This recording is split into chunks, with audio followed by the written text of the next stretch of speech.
Good Shabbos, everyone.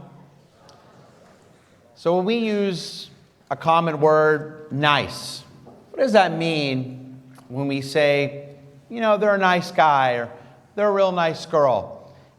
Sometimes even using the word nice is not even a compliment. You set someone up on a date and you ask them the next day, so how was your date? And they tell you they were really nice. We're not even sure, what does that mean, you're nice? What does it mean in Judaism? Our tradition tells us that to be nice, to be kind, is to have chesed, to be full of chesed. What does that mean to have chesed? To be someone who treats people with chesed. Well, Rambam tells us that to have chesed means to go in excess, to do even more than what's expected. Not just to be nice, but to go above and beyond, to really be full of chesed. The rabbis tell us, for example, pray for the sick. That's a nice thing to do. But to go visit someone who's sick, that's chesed. Pray for the poor. That's a nice thing to do. But go out and actually help the poor. Go volunteer at a homeless shelter. Give to people in need. Go out of your way to dig in your pockets. It may be uncomfortable.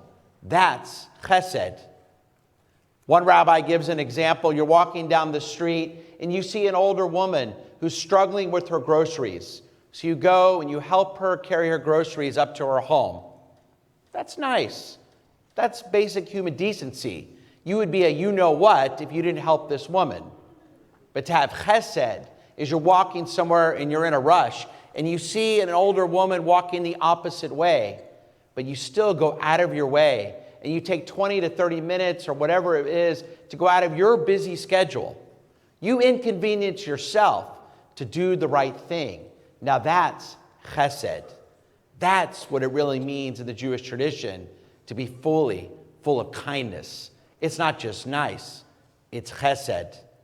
When we're at a funeral, and when I end a funeral, I always say to put dirt onto the coffin, to participate in the burial. It's considered one of the great mitzvahs, a chesed shel emet. That's chesed, because you'll never get paid back for doing that. You're not doing something kind for someone, something nice for someone, because you hope one day they'll pay it back to you. No, when you help someone, a family, when you help bury their loved one, that's considered chesed shel emet, a true act of chesed. In our Torah portion this week, which we'll read tomorrow, we see one of the greatest acts of chesed. Many of you are familiar with the story. Abraham has his son Isaac, who's living at home. He's 37, so it's time to get him married. You could imagine what Jewish parents would do, right? These are the first Jewish parents. So Abraham sends his servant, Eliezer, and says, go get a wife for my son Isaac. He needs to get married. So his servant Eliezer goes to where Abraham's from, and he goes to the well, and he asks God, he says to God, the first woman who I go up to, and I say, please give me water, I'm thirsty, and not only offers me water, but also says, can I water your camels? That's the woman I need for Isaac. And sure enough, as soon as he says that prayer, he sees Rebekah.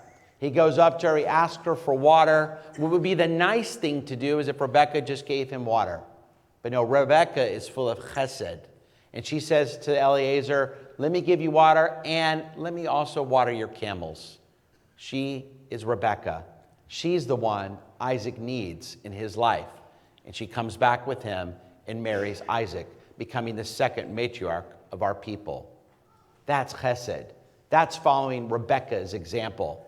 That's the example the rabbis lay out for us since that time, that story, 3,000 years ago.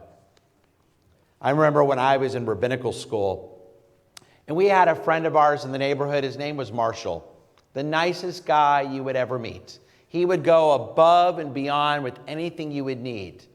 I remember there were times when he was studying at our rabbinical school. My rabbinical school in Los Angeles was up in the Santa Monica Mountains, and we had to go on the 405. And even in the 90s, it would take you 30 to 45 minutes. There was always traffic. And if you forgot something at home back in where most of us lived in West LA, and you always knew that Marshall would go back to your apartment to get it for you. It may be a homework assignment. It may be something you left. And Marshall would be always the one to go above and beyond. And then he'd come back and we would thank him so much. And he would always say, you know what? Thank you for giving me the opportunity. Thank you for giving me the opportunity to do a mitzvah for you. Now, sometimes we wanted to throw up. Who was this guy, right? Mr. Nice Guy. But he was always going above and beyond. He was so full of chesed. And now I look back now, he set the great example for us. Because he wasn't doing it because he hoped one day we'd pay him back.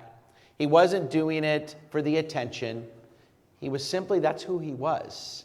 That was his neshama. That was his soul coming out. He couldn't help himself but be full of chesed. He truly set an example for us, and one I still try to live up to this day. And he loved doing good deeds for other people.